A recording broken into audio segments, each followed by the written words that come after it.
Good morning, everyone in the room here at the Missoula Library and everyone on Zoom today. We are at the housing report for MOR. Thanks for being here today. I'm going to turn it over to Carly, our current president. Good morning and welcome to the 18th annual report on housing in the city and county of Missoula. I'm Carly McDonald, 2023 Missoula Organization of REALTORS Board of Directors President. Missoula Organization of REALTORS, along with the members of our Housing Report Committee, are pleased to present the 2023 Five Valleys Housing Report Annual Review. Our objective with this report is to provide our community with insight into the state of Missoula's housing market. Our community, like many others, finds that housing has become a major issue. Housing supply is insufficient to meet current community demand. As many of you know, there's no one single factor driving this imbalance between supply and demand. And regardless of any one single factor, the combined results are a continued strain on members of our community wanting homes Missoulians can afford, be it renting or homeownership. Today, MOR will present an overview of the data through the lens of several of our data committee members. Presenting today, Carissa Trujillo from Homeward, Lynn Stenerson from Stockman Bank, Josh Plum from Plum Property Management, Brent Wahlberg from Windermere Real Estate, Paul Forsting from IMEG, and additional data committee members not present include Jim McGrath from Missoula Housing Authority. Oh, sorry, my list is wrong. Hi, Jim.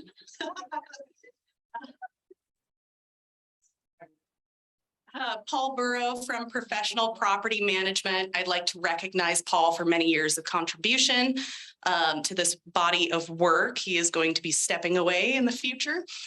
Derek Sheehan, University of Montana Bureau of Business and Economic Research, also here. Andrew Connor, data consultant. Lauren Mostad, who is here in the crowd from Windermere Real Estate. And Mandy Snook from Montana Home and Land Company, who is also here as a guest in the crowd. I'd like to recognize our Director of Public Affairs, Dwight Easton, and our CEO, Jim Bashan, for their assistance on this body of work. Over the course of the last year, our community has seen some great strides towards addressing the supply shortage, completion of the Mullen Road roundabouts, and nearing completion of build infrastructure projects in Sutikin. Always struggling with that, creating lots that are shovel ready. Another big accomplishment worthy of big congratulations is all the work out on Scott Street, where both public and private partners have come together to develop homes Missoulians can afford in our city. Please join me as we start this year's housing report with a short video illustrating this success.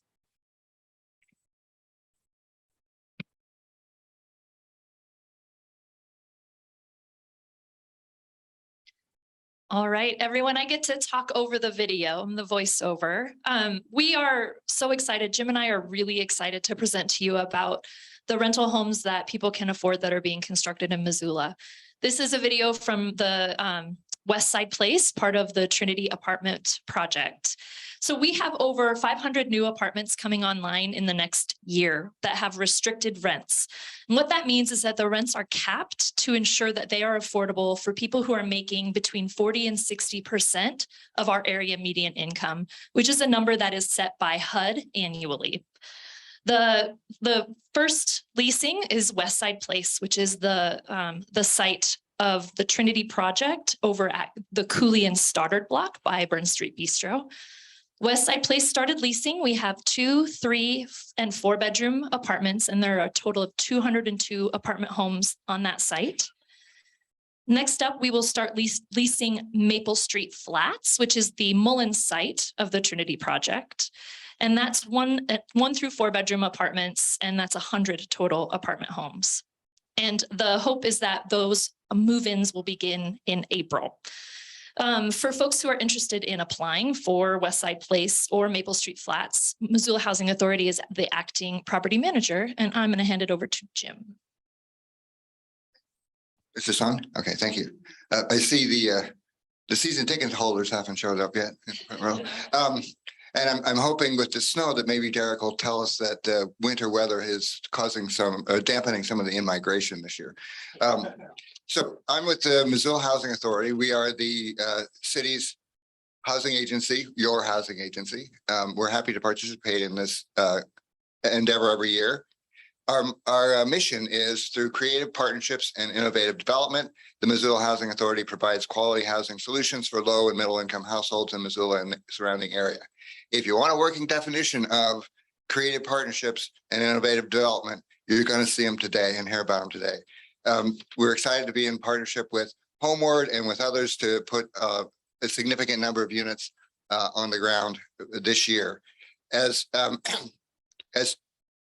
Carissa said, Trinity will be coming in phases. We have started leasing one of the buildings as of today. There are 16 people have moved in. The next building will be ready soon, and after that, moving over to other places. The third part of the project is Blue Heron, which is 30 homes for permanent supportive housing for formerly homeless. These will be chronically homeless, disabled folks. We are partnering with Partnership Health Center. They're going to be providing on-site services, and the tenants will be enrolled in MHA's longstanding permanent supportive housing program. We're also, of course, partnering with the City of Missoula because they provide the coordinated entry system, which will help identify and refer people who need these homes. Secondly, shortly thereafter, we will be opening Bellagio, which is 200 units on the north side. It is reconfiguring Missoula's skyline as we speak. It's a beautiful project, and it will be the first thing you notice when you come to Missoula very soon. Probably can notice it now. We will begin leasing in May. Can I say May, Sam? By the way, this is Sam Oliver. He's the new executive director of the Housing Authority. Our long-standing leader, Lori Davidson, has stepped back. She's working part-time with us, and Sam has stepped up. Go ahead and right. Okay. So these units are 2, 3, and 4 bedrooms. So they're going to be family housing. We're filling much needed gap in our community. We also have 32 vouchers put into the program to guarantee that extremely low-income families will also access that project. Although both Trinity and Bellagio will, of course, accept housing vouchers of all kinds. So to circle back a little bit to tie it into the report, we usually, for the last several years, we've been reporting a data point about the number of units of affordable housing built in a year over time. And typically, and I think, yep, there's a chart. Hopefully it's accurate, more or less. On average, for the last several years, if you look at a 10-year average of the number of units we're able to put into service, some years there's none, some years there's a few, we've averaged about 200 over a course of a decade. So these two projects combined essentially account for 20 years of affordable housing. We need to be doing that ongoing, but we're so excited this year to be able to do it today. Thanks. And I think it should be said that neither of these projects could be possible without the creative partnerships that Jim was talking about with the city council and mayor and the county commissioners really supporting this work and getting creative with us. So really can't do it without the full community participating. And the last quick bit that we'll talk about is just a potential opportunity for affordable home ownership. So many of you know that the Scott Street development is still being considered and trying to figure out how that might work. That's the former White Pine Sash area. It's 9 acres total off of Scott Street. So the north side is definitely getting a lot of creative development. 3 acres of that are slated to be 70 permanently supportive home ownership opportunities through a community land trust. And then 6 acres are dedicated to mixed use of market rate apartments and commercial opportunities. More to come. That's still very much in, I think, the thinking process, but really exciting to not only see the influx of rental apartments that folks can afford, but then potentially also home ownership opportunities. Thank you. All right. Well, good morning, everybody. I'm Brent Wahlberg. I'm with Windermere Real Estate. Happy 1000th day of winter. I've got all my usual data that you'll be hearing from me. I did want to open with, I'm so excited for the way we open this housing report this year with Chris and Jim sharing, because we've talked so much about housing that Missoulians can afford, and we're adding 5 units, or there's 10 units next year. And to see this much is we were so excited to see this. And we've been talking about this. We've been hearing from Chris and Jim for years about this is on the horizon. It's going to happen. It's going to happen. It's going to happen. So it's very exciting to be celebrating people moving in today and these new units coming online. So this is it's with all the challenges we face and the ongoing challenges ahead of us, it is exciting to see some wins here and to be able to celebrate those. Okay, so let's talk Missoula real estate data and information here. Okay, median sales price for the Missoula area for 2022 finished at $520,000. That's a $70,000 increase over where it was at the same point. That represents effectively a 15.5% increase in median sales price. That's slowed from what we saw in terms of median sales price increase in the previous few years, but obviously it's still a pretty significant jump. Once again, I probably sound like a broken record here. You've heard me say this for years though. Median sales price climbed up while sales volume slowed down once again. Our sales volume was down about 12.5%. It was down, I think, 301 homes in terms of sales volume year over year. Our sales volume this past year of 2022 was the lowest we've had since 2012. And 2012 was kind of our last year of coming off the floor from the housing bubble. So sales volume is continuing to slow down. It's a supply challenge. We've talked about this before. Those of you have heard me say this before. Lack of options has led to bidding up and increased competitive activity, especially at certain price points, a little bit lower price points where people are forced to pay as top dollar as possible to obtain a home because it's the only option available, and it pushes those prices up. So what was a little interesting that we did notice was the first quarter of last year, median sales prices were pushing much higher than where we finished at 520. Of course, I see some lenders around the room. We all know what happened after the first quarter of last year. Interest rates went from 3.5%, 4% to 5.5%, 6%, 6.5%, and then in the fall and winter, and even as last week, 7%.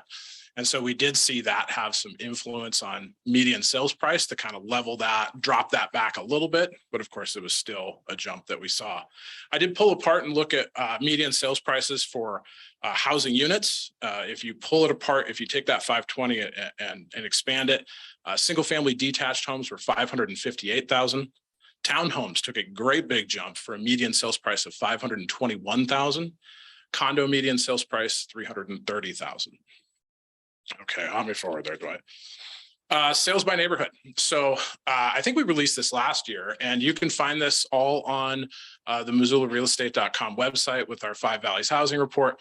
We took our neighborhoods and we broke it apart to a much more detailed. We went from, I want to say like 12 to how many, Dwight? We're at 27 now, and it reflects neighborhood councils.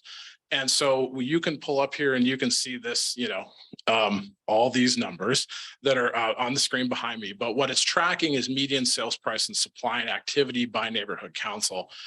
We saw was a couple areas like the East Missoula, Marshall Canyon, and the Two Rivers area. You might more commonly know Two Rivers as Target Range. Saw some of the greatest median sales price increases. I caution you a little bit because if you look at Marshall Canyon, it was 10 total sales. So sometimes with very limited data, you can see some big swings in median sales price.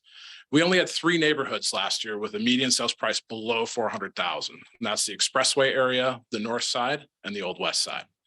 And then the biggest bulk of volume of where we saw the most amount of homes that were sold last year was basically the Setupcane area, which had 170 residential units sold, and the Franklin to the Fort, which had 115, and then the lower Miller Creek area, that kind of Linda Vista type area. Those 3 neighborhoods represented 1/3 of all residential sales that we saw in 2022. Okay, and I think my last one that I've got for now, you're going to hear more from me a little later, is lot sales and land sale activity. Followed suit a lot with what we saw with residential housing. The volume of land that sold was down substantially, 34% decrease, 176 residential lots reported sold in the MLS. The median sales price, though, was up, just like we saw with housing. The median sales price of a piece of land in Missoula last year was $162,500. I went back 10 years. The median sales price in 2012 for a lot in Missoula was $60,000. And so you can look at just kind of compounding costs and like what goes into, say, building a new house, and you've got a piece of land. In just 10 years, it's gone up over $100,000 for just the dirt before you even start building the house. Okay, and I think next we're handing this over to Josh. Thanks, Brent. So state of rentals in the city of Missoula. In 2022, we saw a rental rise of 11.4% across all the polled segments. So a double-digit increase is huge, even for post-pandemic 2022. This polled segments are studio, 1, 2, 3, and 4 bedroom, single-family home, duplex, and 3+ unit multiplex. Couple of the big data points: 9.7% increase for a 2-bedroom house, while the average of a 4-bedroom plus home increased above $2,000 a month for the first time. Significant number of homes that were sold back into home ownership and homeowner occupancy due to the really short market conditions that we saw on the sales side. So that really reduced the number of those single family homes available in the market for rent. Biggest increase was a 15.7% increase for a 2-bedroom multiplex. Those saw much higher demand for post-pandemic market due to remote work options, family dynamics, and some other issues there as well. So vacancy rate across 2022 was an average of 1.2% across all polled units. Q4 of 2022 had the highest vacancy rate since Q3 of 2020, though, which was 2.4%. So we're trending upwards a bit. Seems like we saw some more traditional seasonality in 2022 going into Q4, possibly Q1 of 2023 as well. So the largest vacancy rate average in 22 was 5% for 4+ bedroom homes. So very indicative of the higher price point, lower demand segment of the market. So last time we saw any segment of the market near 5% was 2018, when we saw a lot of new multifamily builds delivered, and that vacancy rate quickly dropped as they absorbed into the market. So hopefully we'll see some new projects launching this year that were delayed due to construction costs, labor costs, and pandemic-related issues that stagnated new opportunities for multifamily in the previous years.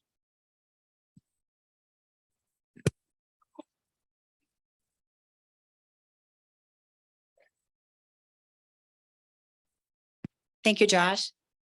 I'm Lynn Stenerson with Stockman Bank, and I'm going to talk a little bit about the Housing Affordability Index. It's got up there. So the Housing Affordability Index measures whether a typical family earns enough income on a typical home without spending more than 30% of their income on a monthly payment. A typical home is a medium-priced single-family home, and a typical family is defined as one earning the median family income by as reported by the U.S. Census Bureau. The interest rate is based on a conventional 30-year mortgage at the end of the year. The straight line on the graph represents a housing affordability index score of 100, which means at any given time, a family earning a median income on a conventional loan that is purchasing or buying or financing a median priced home would spend about 30% of their income on their monthly housing payment. The dark green line on the report references the data for the United States. The pink and light green lines are reflective of data from Missoula. The combination of our median home price increasing over 15% and the interest rates doubling over the last year have made a median priced home far less obtainable. Now we're going to dive into these numbers a little bit further on our next chart.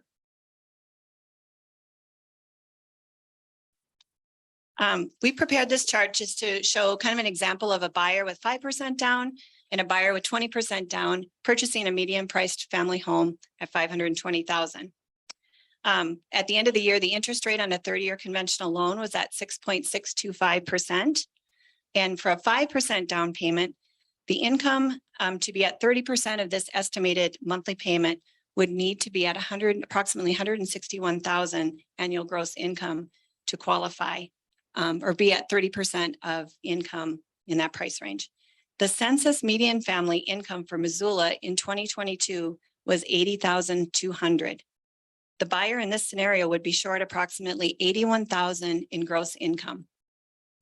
This translates to a housing affordability index of 50. The same scenario where the borrower has a 20% down payment, the income needed for the same purchase would be approximately 134,000 of annual gross income, still short by about 53,000 in annual income, translating into a housing affordability index of 60. Housing attainability for buyers with a median family income continues to be a challenge, unfortunately. I'll pass it over to Brent. Thank you. Okay. A lot of this room has heard me talk about absorption rates quite a bit. Just as a quick refresher, absorption is kind of your measure of supply versus demand, your active amount of available listings to purchase compared to what has sold in the last 30 days. So it looks at basically your current market rate of activity. And we apply basically a rate to it that suggests how many months worth of inventory you have in the market. A perfectly healthy normal supply market is 6 months of supply. Between 3 to 9 months, you're in that normal range. Below 3, you're short on supply. There are more buyers than there are properties to purchase. And over 9, you move into an oversupply. Too many listings, not enough buyers. As someone who's talked about absorption rates and presented them to MOR since 2010, I could tell you back then our absorption rates were, in the upper 20s, and then they have continually marched down, down, down. We've been under 3 months of supply. I got to look over my shoulder all the way back to 2019. Yeah, the first quarter of 2019. But what you notice is we started to see some winds of change start to hit our supply. And it's been interesting because we've been talking about a volume slowdown, but we've started to see more supply come into the market. And at year's end, we finished at, I'm going to round up and say 2.7 months worth of supply across our total market. So we're still in an undersupply, but it has been improving. If you go back a year, it was at 0.65 months of supply. So we have added almost effectively 2 months worth of supply, and our trends are showing that supply is continuing to slowly increase. What does this mean? I mean, it kind of shows, like I talked about, how our median sales price continued to climb, but the rate of that climb started to slow down. If our supply keeps going up, we're going to probably see similar effects to that as well, too. And so it's going to be interesting to pay attention to our supply as we move into this year to see what happens. But so far, especially in 2022, we still remain short on supply. We did look at supply when you pulled apart by neighborhoods as well, too. And so you've got the neighborhood data there with the interactive chart. What you can see is that at year's end, we still had 80% of the neighborhoods that's still less than 3 months of supply. And it's interesting because if you look at some of these charts, it's like, oh, you're saying supply is getting better, but I see all this. It's a little tough to see on the screen, but I see all this red, which is undersupply. If you look at it, you have a lot of neighborhoods with no listings. There's just nothing to buy there. And so it has no supply because there's nothing for sale. We did have 6 neighborhoods move into that normal range. You'll see there's one that is yellow. That's Franklin to the Fort. And I thought it was a little curious because I said Franklin to the Fort had the second most amount of volume, but also has the highest amount of supply. It had a lot of new townhomes and some new builds hit the market and that had kind of come online that had not yet sold. So we saw some new builds, some new infrastructure pop up in there that had suddenly jumped up the supply that had not yet sold. So it's kind of a little interesting to see one neighborhood move into a slight oversupply range at year's end. Okay, the other thing we talked about as well too is our supply gap. So a few years back, we started looking at what do we need to push price points into what we would call normal supply. And this is where the story gets a little interesting with Missoula's market, because the past, I think, 2 to 3 years, you've heard me say, everything's short, we need supply everywhere, go, go, go. And all of a sudden, and what you notice is if you look at 750 plus, it's got almost 9 months worth of supply. But if you look at everything underneath it, it's still in an undersupply type of range. So the 750 plus market is in a normal range. It's on the top of a normal range. So it might be moving to a spot where you might have too many listings, not enough buyers. Theory would suggest that might show a downward trend on that price point moving forward. But the rest of the price points are still in tight supply. So this is going to be fascinating to watch this year as we move forward to see how these gaps close. The other thing, obviously, that stands out to this chart to me is homes or properties you can purchase from 0 to 150 virtually do not exist anymore. And 300 and under are almost gone as well too. But what you do see is that between $300,000 to $600,000 range is our biggest amount of gap, where we still have the most amount of need based upon our ongoing sales activity for added supply into this market. Basically, there are buyers, there are people that are looking and wanting to purchase within this, and the opportunities are just not there. So they're waiting. And then when opportunities do pop up, they've got to bid it up because it's a competitive situation. Okay, and that's what I've got for supply gap related information. Paul, I think we're over to you. All right, thank you. Paul Forsting, IMEG Corporation. I'm a senior planner and I lead a team of planners who specialize in subdivision development. What we're going to look at first is residential subdivisions here in the city and county. I've done this presentations several years now, and every time I like to explain the way I look at subdivisions, and that's a two-phased approach. First phase being the preliminary plat, and that's the formal application process that most of us are familiar with. That's where a project has a neighborhood meeting, it has a planning board meeting, it's going through an application review process, and then it's going to be approved or denied, or some decisions can be made by your local governing body, your city council, or your county commissioners. So that's the time most of us become aware of a project. It hits the news, it's in your neighborhood, you become familiar with it. Then the next phase is the final platting, and that's when the actual lots are created. You might then notice it, actual dirt's being moved, utilities being installed, roads are being put in. And once it's platted, once all the infrastructure is in, then you can actually sell those lots. And so the time frame from start to finish is quite long. I'll explain that later in this conversation. But when we're looking at these numbers, the first thing we're going to look at is preliminary plat. So that's new subdivisions that were approved last year. The good news is we had 23 total, 20 in the county and 3 in the city were approved. In the city, we saw 218 residential lots created. And in the county, we saw, approved. And then in the county, we saw 109. So those are good numbers. The city's numbers are the second largest in this 8-year reporting period that we're showing here. In 2020, we had a really good year with over 500 units in the city approved. And last year there was a really low year, both in the city and county as far as number of lots approved. So that's good. On to the next slide, final plats. And so final plats, like I said, you're going to see all the infrastructure going to go in. These are going to take, this is not something that can happen right away. Most developers would like, when they come to me and say, hey, I want to subdivide, they want that to be done as soon as possible, right? They've bought a piece of property, they've owned a piece of property, and they would like to create additional lots with that. Well, the process can take numerous years. The records office does a good job of documenting how long that actually takes. And that information's up here on the slide. But what you're going to see is in the city, that average is about 9 years. So from when a preliminary plat is granted to when that actual lot is created, and you see a house can then be built on it probably the following year, you're about 9 years out, and you're over 6 and close to 6.5 years in the county. Now, what that means to me, that doesn't mean that's how long it's going to take. If somebody comes to me and says, I want to do a subdivision, your first phase is going to be ready in 9-10 years. That's not true. What it tells me is that we have a lot of older subdivisions, entitlements that are existing. And so those numbers skewed. So they may even be longer than that. I have a lot of projects that I'm working on that started before I started at my office 17 years ago. And the Canyon Rivers, that was approved in 2000. A lot of the stuff up in Miller Creek, those were approved in the 2000s, 2004, 2005. These kind of are boom years for subdivision over the last 20 years. And more recent projects are going to get platted quicker. It's just being skewed with those older projects that we have in our pipeline. So let's take a look at our numbers. We had a pretty steady number here. These are lots created from the final plats. Again, in the county, we had about 184. That's really close to last year, so a pretty stable number.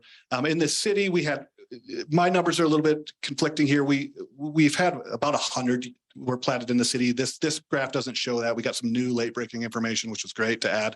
We're always trying to get the best information to add to the sheet. So it's a little bit higher than shows here. If we add those together, we're close to 284. That's a pretty good year. That's a good year. I'm going to look at building permits next. And what I was just thinking about this morning is, well, so we created 280 lots from platting. Well, those are, how many did we use last year? And if we look at single family, and we'll look at it in the next slide, we built 351 single family houses. So we built over, or actually permitted. I'm not going to say built because it can take longer than a year to build, but we used more than we created as far as lots in the final platting process. I'm not, that number is even lower.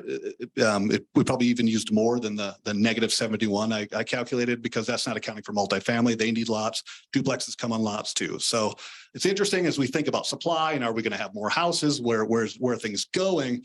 Well, in my opinion, we'd like to see a surplus in the number of lots created than what's built. So we have a bit of inventory.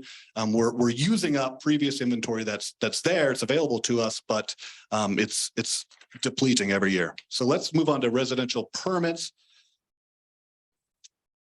The first thing I'll say about this, like I explained on platting, these are permits that the city has issued for development, or the county, and they're not necessarily resulting in an occupancy permit. An occupancy permit, as many of you know, is the permit you get after the construction is built. It's done to code. And so we don't have that number of occupancy. We're interested, this committee is interested in finding out how long it takes from permit to occupancy, so we can give you a better feel for how many actual units will be introduced into our market. But when we just evaluate it, we don't have that. So that's an interesting thing to note. And I think it has something to do with our multifamily vacancy rates and really housing prices and everything involved with that. In the city, we saw a total of 847 units permitted. Majority of those were multifamily, 654. That was a pretty sharp decrease from that's down 483 multifamily units from the year before, 36%. That's 2021 was a banner year for multifamily. And so it's okay to be lower than that number. And it's still a good number that we've historically over our reporting period. That's still a really good number, probably the second most multifamily we've permitted in that 8-year period. And then we saw a decrease in the city for single family houses. We had 172 single family houses permitted in the city, and that's the lowest number we've seen since 2014. Very interesting. When we look at the county, we had a very stable number of 221 total units. That is 11 units down from last year. And what we see is we've seen an increase in multifamily units there and a decrease in single family. And we're actually down 39 single family units in the county. We're down as a total, we're down 73 permitted single families in the city county area. It's very interesting. I think it's increasingly difficult to build single families, and it's showing up in our numbers here that we're creating less of them. And so as prices go up with single families and we create less of them, I can only imagine what that will do. Another interesting tidbit here to add is we did get information on ADUs. This is the first time we've had that information provided by the city. That's an accessory dwelling unit. It's a unit that doesn't get its own lot, but built in the back, doesn't need to meet zoning codes. It's an interesting topic. It's very topical in the planning world. We saw 14 permitted last year. And so not really statistically important yet, but we're tracking it. It's interesting. You do see them around town, and they're kind of a hot button topic, although not that prevalent yet. The last information I have to share here is on TED units permitted. That's a townhouse exemption development. That's an expedited development process. It alleviates you from the process of subdivision. And we saw 47 units permitted in the city there. We saw 0 in the county. We are up from 2021 in the city there by 20 units, but we're still pretty low. It's still one of the lower number of TED projects units we've seen permitted. So with that, I'll pass it over to you, Derek. My name is Derek Sheehan. I'm at the University of Montana. I'm a research economist. So I don't think the winter's scaring off too many people, unfortunately, but it does seem to sort of return to 2019 levels. We're not seeing that big migration spike. Although last year was not unprecedented. I believe 2017 was also a pretty big migration year. Kind of increasing the impact of migration overall is like the lower household sizes that we see. It's not up there, but the lower households we see in Missoula kind of increases the demand as fewer people are in each household. And that's significantly lower than the US overall. And it's also decreasing. That's, 30s are the new 20s, jobs, marriages, kids, all coming later. But then now we have this added impact of living here in Missoula, where we have these rising prices that's impacting household decisions. So to some degree, this causes what's called a missing household. So it's a household that exists. They either live with their parents or they live with roommates, and those are not preferred living arrangements. If you ever live with your parents in your 20s, it's not what you want. So the added impact, there's a lot of housing demand that exists within Missoula in these missing households. So just a small amount of migration combined with now second home demand and all of this makes the impact of migration even larger. So with that, I guess new population data has not come out yet. All indications are that it'll be lower than it was last year. Okay, thanks, Derek. All right, Dwight, why don't you help me forward here? So we are in the home stretch here, folks, and we've got a couple of some new slides and some information. I think we shared some of this previously before, but so we are within our real estate database, our multiple listing service, we contain data that covers pretty much the entire western and then central populous area, save the Bozeman market. So we're able to kind of see what's going on in the region as a whole. And of course, we've got partners in Bozeman that were able to allow us to kind of pull some things as well there too. And what you see is, and this chart here kind of shows a little bit of it in terms of unit sales and sales volume, pretty much across all points and all markets on this kind of western and central, if you will, side of Montana. We saw ongoing sales volume slow down. And what you can see here for points is Helena, Hamilton, Missoula, Kalispell, Bozeman, and we even did pull numbers from Billings as well too. So our volume slowdown is not particularly a Missoula thing. It's definitely something that's been happening all over Montana. Dwight, help me forward one here, please. So this is the real fascinating one. So what you're looking at here is your rate of median sales price increase. So you heard me earlier say our median sales price was up, but that rate is starting to slow, right? So we see Helena slowed, Missoula slowed, Bozeman slowed. Kalispell did not slow down. In fact, Kalispell had their greatest rate of median sales price gain last year. Don't necessarily know why. I'm not a practitioner in that market. We didn't really dissect that entire data as to why, but it is quite fascinating to see the Kalispell median prices gains has continued to rise, where the rest of us, like we've talked about, challenges with supply, challenges with interest rates, challenges with migration and things like that. Kalispell didn't seem to care. They jumped up. And then I think, do we have that? Let's hop me forward. No, we don't. I don't have it in front of me, but the Kalispell median sales price has now surpassed Missoula's as well too. Okay, jump me forward one more here, Dwight. So this is another kind of interesting little slide. So we as realtors, we get access to data from realtor.com. Realtor.com can tell us who is searching for homes in Missoula. Where are they from? Well, so interestingly, if you go back to 2021, the top area was the Seattle area. But look over to 2022. The number one market that was looking for homes in the Missoula area was coming out of Phoenix, Maricopa County. We saw Denver there, Seattle still in the top three, Los Angeles. You can also see New York and the Washington area as well too, and Atlanta. So some real interesting different areas searching for properties in the Missoula area than we had seen previously if you go back a few years prior. And jump me forward one more here, Dwight. I think our final one that we've got here, where are Missoulians looking for homes? The majority of people that are not looking in Missoula County. And what you can see is that there is a good chunk that are still looking in the Missoula County. But for those that are not looking for homes outside of Missoula County, probably no big surprise. But the majority share of people looking for properties outside of Missoula are looking in Ravalli County. Okay. Dwight, I think, that wraps me up.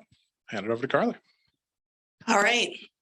So our key takeaways: increased interest rates have slowed the housing markets. Demand continues to outpace supply in all price points below 750,000. Rental vacancy has leveled but remains low at 1.2%. Over 400 new income qualified homes are coming in 2023. Private and public leaders of our community, including MOR, are focused on attainable solutions. With that, I'll let Jim lead Q&A. Thanks, Carly. Thanks the panel for the presentation today. For question and answer in the room, we have a couple people with mics that are going to run around to just raise your hand. And for those of you that are dialed in Zoom today, please just put it in your chat and I will look at it up here and just call it out.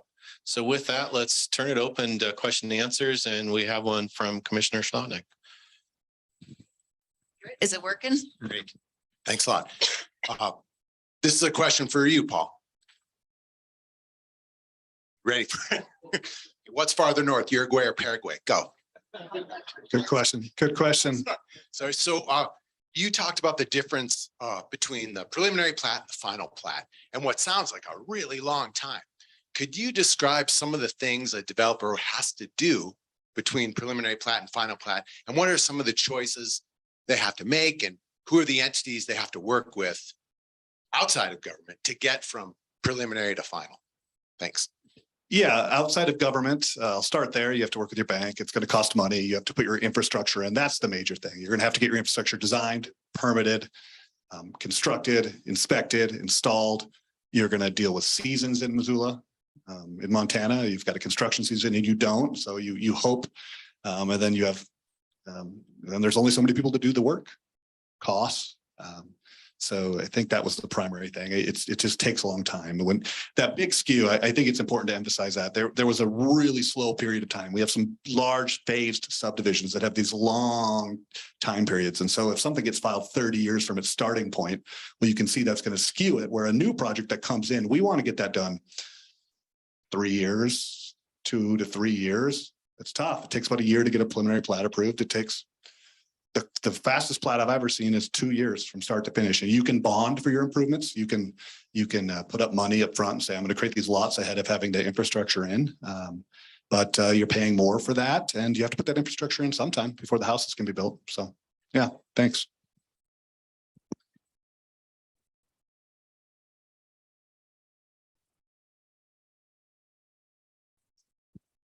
Sure, I'm Jen Thorne with Inspect Montana, and I have a question for Mr. Wahlberg. The homes that are 750,000 and above that have a 9-month supply, have you looked at what those homes look like, what size they are, just to get a sense? Because in my head, I would think, oh, those are the rich people's homes, but probably not, because the way the market, prices increase. So maybe those are just really smaller homes that ought to be available, and they're not because everything's gone up. Yeah, it can be tricky to conceptualize, because I think 750 plus can be a 5-bed, 3-bath, double car garage home in the South Hills, Linda Vista, Maloney Ranch area. It can also be a 1,600 square foot 3-bed house in the lower Rattlesnake. So, some of it's going to be area and demand dependent. So a little tricky to kind of pull apart. I think another thing that we have noticed is at that price point, our market this last year did put forth a lot of concept to be built upcoming type properties that with construction costs being as high as they are, you have a lot of that top end market. If you pull it up, it's properties that aren't yet built, but still reflect a higher sales point because it's pretty expensive to build some of these, or based on some of the location, or they're just, intentionally designed to be high end properties. And so that does tend to flood that supply a little bit with a lot of properties that, if you put a contract on them, you're still maybe waiting 6, 9, 12 months to move into. Yeah, good question. Thanks, Brent. Got a couple on. I had a quick question. Okay. Heidi Heitman with Insured Titles. This is probably for Derek. I'm just curious if there's any data out there as to the average age of people migrating into Montana. And it appears to me we're getting more seasonal residents. Do you have any data on that?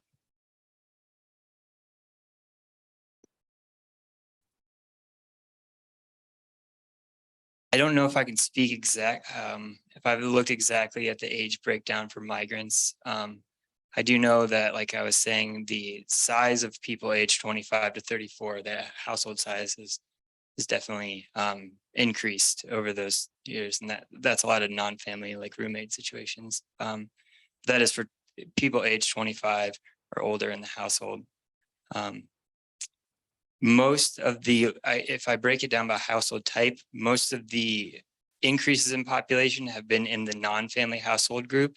That just means there's like a lot more churn in family households and sort of a transition between single member households to multi-family, non-family households. That made sense. But no, I don't know specifically what the age group is. I mean, it tends to be in that 25 to 34 range, and then there tends to be another mode kind of in that early retirement age. Thanks, sir. Next one's coming over to Lynn from online. Got two for you, Lynn. I'm just going to put these to you. What's your opinion of a 50-year mortgage as a solution to costly housing? That's a good question. You know, a while back, probably in the early 2000s, there was a 40-year mortgage that came out, and it really was not a popular product at all. I don't even know if, you know, I've ever closed one, to be honest. I mean, it spreads that payment out, yes, to be, you know, maybe a more affordable payment, but I mean, to go over that many years, granted, a lot of people don't sometimes keep their mortgages as long. I think that's going to change now, since we've had the low interest rates for the past couple of years, that we're not going to see people maybe refinancing or selling as much because of the interest rate is so low. It would be a way, I guess, to, you know, to lower that monthly payment, but the amount of interest paid back and all of that it'd be interesting to see, you know, what that would help out with. Thanks, Lynn. And then the other one, any predictions on interest rates for 2023? They are going down. You heard it here first, Yeah, folks. no, in my opinion, I should say, no, You're right. my wishful opinion, Yeah. but you know, it's going to be kind of interesting to see how this plays out. I think, you know, every time they try to forecast it out with the interest rates, thinking by the summer, we might see them come down. But really what, you know, it depends on our economy. It's just, you know, keeps cooking out these strong numbers. You know, the unemployment rate hasn't really gone up. You know, some of the job growth is still, you know, strong numbers coming out. So as long as that is happening, while our mortgage rates are not, you know, directed completely by the Federal Reserve, the market reacts to the Federal Reserve and their interest rates increasing. So we will see, you know, reaction, you know, if the Fed keeps continuing to put the stronghold and raise rates, you know, it might take longer for our rates to start coming down.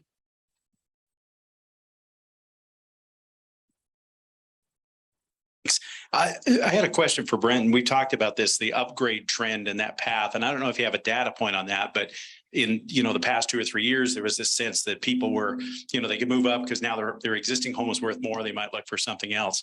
Are we seeing that? Is that trend kind of cooling off now, or what's happening? Because you mentioned the 750 homes and up. Is that still going on? Yeah, so I think, I don't know if we don't have like data that tracks like if you know, someone sold a house at 450 and moved up and bought a house at 800. I would say as a practitioner and anecdotally, it definitely feels like the early aspects of what the spring market is a lot more people that have properties to sell in Missoula or in the region that are looking to move areas, upgrade, maybe down, you know, downsize as well too. We're seeing a little bit of both of that. The trick is the past couple of years, if you had a house to sell and you were writing an offer on another property, contingent on your home selling, you're one of, you know, 5, 10, or 15, you're probably the least attractive offer because you have more moving pieces to what you've presented. With the change, with the uptick in supply, especially, and then with the 750 plus being presenting a lot more options in a slower pace, it does allow for more people to enter into this market to explore that. But like Lynn talked about, it's the trade-off, because if you're selling a house that you've owned for at least the past couple of years, chances are your mortgage rates are half of what you're going to be getting into now. So it also that's going to have a big impact on borrowing power and just people's, you know, how palatable going from a 3% to a 6% is, or something like that. Thanks, Dennis. Go ahead, Shannon. I'm Rick Johns and I own ASI Appraisal Services since 1987. I have lots of questions, but I get to see this data also. But one thing that I would ask is from the renters in this market, your new rents on these 200 some units. I know they base it on what the people can afford. I think that's correct. But what is your 3-bedroom apartment in that 200 unit complex going for if an average person walks in and rents it? And what do you see the rents have done? Your rents. What we need is a DIA or professional property management to ask this question.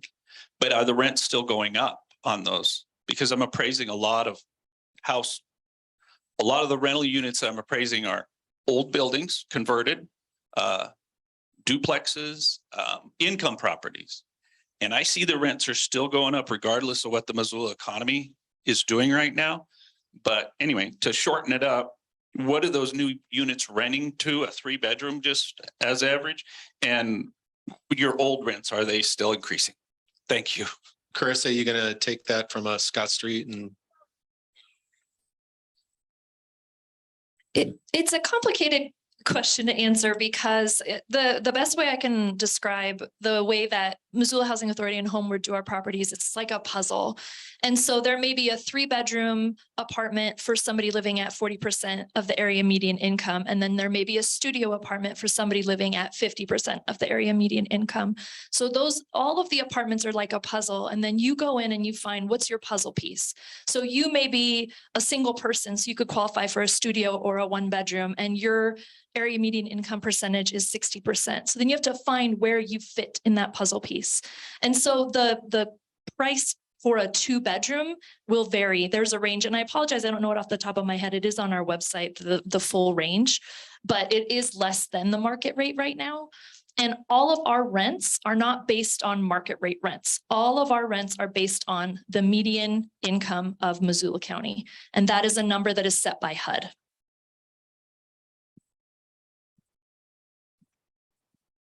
One thing I was just going to tack on there too, if you pull up the housing report, 52% of Missoula's population rents. And so when we talk about like the need, it's almost split in the middle, right? So especially when we're talking about rental availability and things like that and supply and demand, it's almost a 1-to-1 ratio needed for growth and demand. So that's something that we have in our report as well too. It's stayed pretty constant. Slightly, it's 52% rent to 48% owned in the city limits, and then 60% owned, 40% rent outside of city limits, but in the county. Josh, I was thinking, property management perspective. Yeah, and as far as rents continuing to increase, we've seen that for the past 3 years, definitely in the market rate aspect of rentals. As more units come on market, it's going to get more specific to the amenity driven units, and that might cool that increase in growth a bit. But the challenges below, that 750, sub 750 market make it so challenging for first time home buyers and that entry point that the rents will be competitive just based on the hardships of entering the purchase market. Thanks, Josh. Any other questions in the room? We'll go to a couple online. Joe. Shannon's coming back there with you, Mike. Joe. And that Kalispell's median home prices are higher. What was that number? I asked Dwight this. We'll look it up for you, Jill. Okay. I think we've got it. Yeah, we'll pull it for you in a quick second here. We'll get it for you. We'll get it right afterwards. Thank you. A couple of questions online. Are Missoulians accepting townhomes and condos more than they used to as to a single family owned home? I don't know who to throw that to. From a practitioner side, I would say they tend to be, yes. I think Lynn could probably also talk on a financing side. Townhomes finance for the most part, just like single family homes. Condominiums, it depends. Sometimes financing can be a little bit more challenging for condos. And so it's kind of one of these things where it seems like finding solutions where, I reported the median sales price of a condominium is $330,000. That reflects, $190,000 lower than the median sales price. So to obtain ownership seems like the opportunities there But then the financing side can be more tricky. I think, Lynn, you could probably speak on that a little bit, but it seems like it. I mean, our volume and that tends to grow. And I think we've got a chart on there that shows that especially on the townhome side, it has grown, especially in these last few years. Yeah, Brent is correct. A townhome is treated just, in finance, just like a single family home.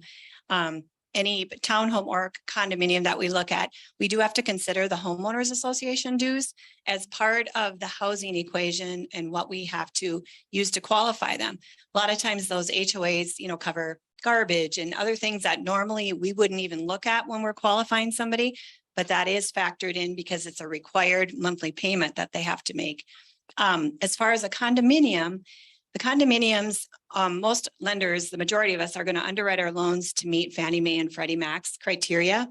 And specifically on a condominium project, we have to make sure that project as a whole on top of the borrower qualifies. And so we're looking at their budget that they have, the HOA's budget, and that they've got a reserve, line item for reserves.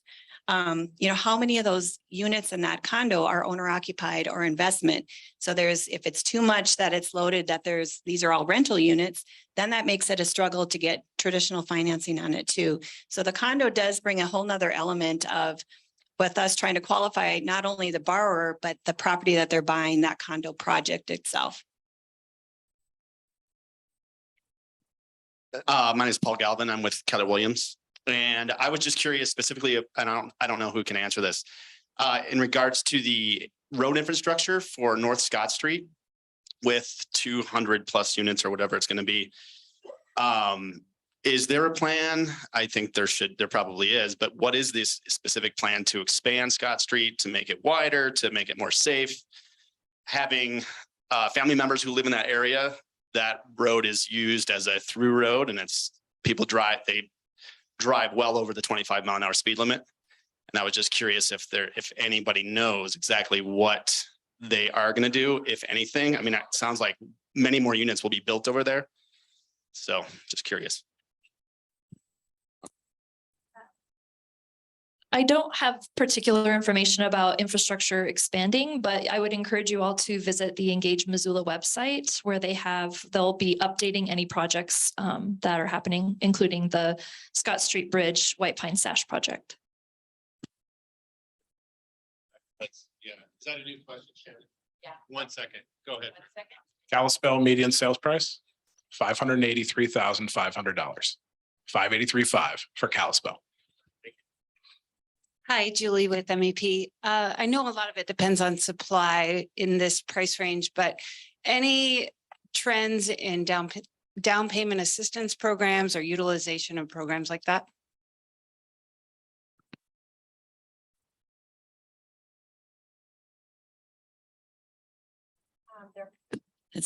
We're constantly looking for additional down payment assistance programs. Missoula does have quite a bit to work with for down payment assistance. A lot of it is geared to income levels. So if your income level is above 80% of the area median income, there's a little bit less to choose from. But anytime that we're meeting with a first-time buyer, we do definitely try to figure out all the pieces of that puzzle to bring in any down payment assistance to kind of help bridge that affordability. And what they can afford for a house and what we can actually do our loan for. But there are a lot of programs out there. I haven't heard of anything new specifically coming out, but we are definitely always keeping our eyes open for that.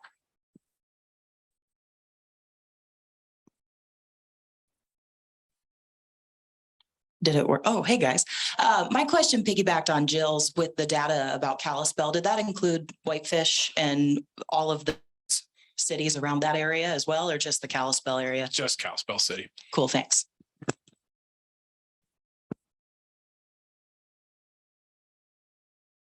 We have time for about 1 or 2 more. Let me just do one on Zoom and then we'll go over to Shannon. This is kind of one like the quick brown fox jumped over the lazy dog kind of one. So hang in there. The delta between the cost of home ownership and rentals continues to widen.